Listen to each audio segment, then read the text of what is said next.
We rode south from our campground to Durango for breakfast.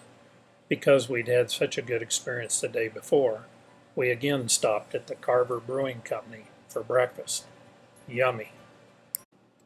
Today's ride took us north on the Million Dollar Highway, through Silverton to Ouray, eventually to Montrose, and then through Gunnison and eventually back to the cabin at Fairplay, Colorado.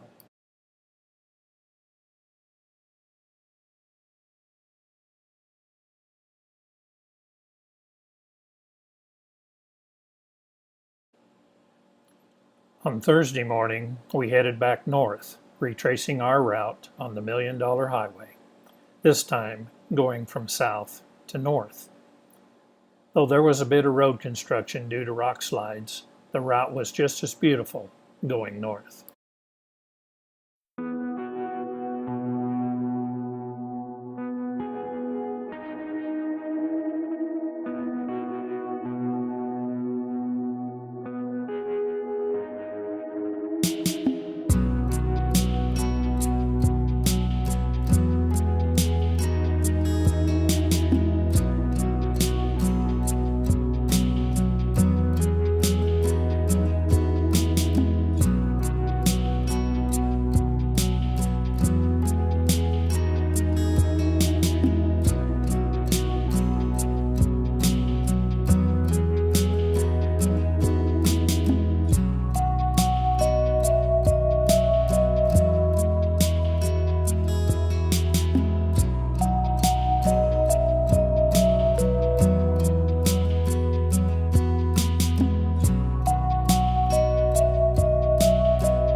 The Million Dollar Highway traverses three mountain passes: Coalbank Pass, 10,640 feet, Molas Pass, 10,970 feet, and Red Mountain Pass, 11,018 feet. Though the entire stretch has been called the Million Dollar Highway, it is really the 12 miles south of Ouray through the Uncompadre Gorge to the summit of Red Mountain Pass which gains the highway its name. This stretch through the gorge is challenging and potentially hazardous to drive. It is characterized by steep cliffs, narrow lanes, and a lack of guardrails. The ascent of Red Mountain Pass is marked with a number of hairpin S-curves used to gain elevation, and again, narrow lanes for traffic. Many cut directly into the sides of the mountain.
Why is it called the Million Dollar Highway?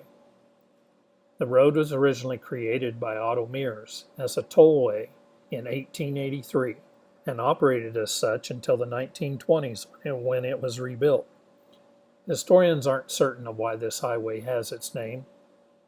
One explanation is that an early traveler was so overcome by vertigo on the steep and winding stretch of road that he insisted he would never travel it again, even if he was paid $1 million. Another explanation is that the construction of the road in the 1930s cost $1 million per mile, or that the land cost a total of $1 million. Also, some people think that the name has to do with the fact that builders used gravel from the nearby silver and gold mines, and that the dirt was so rich in ore that it was worth $1 million.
When we arrived in Ridgeway, we took a break at a local convenience store before heading west on Highway 50 toward Gunnison.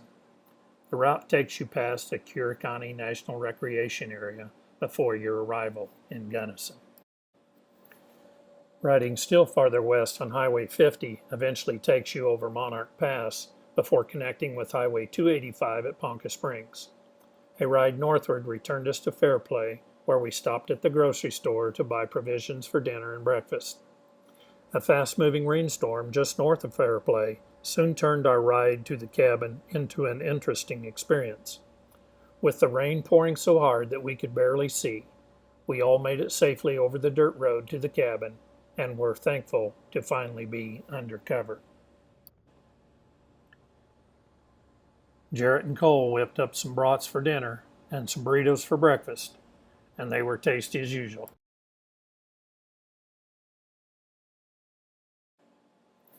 On Friday morning, I headed south to Fairplay and then to Denver on my way home to Kansas. Traffic was extremely heavy most of the way. I spent over 2 hours riding through Denver in stop-and-go traffic.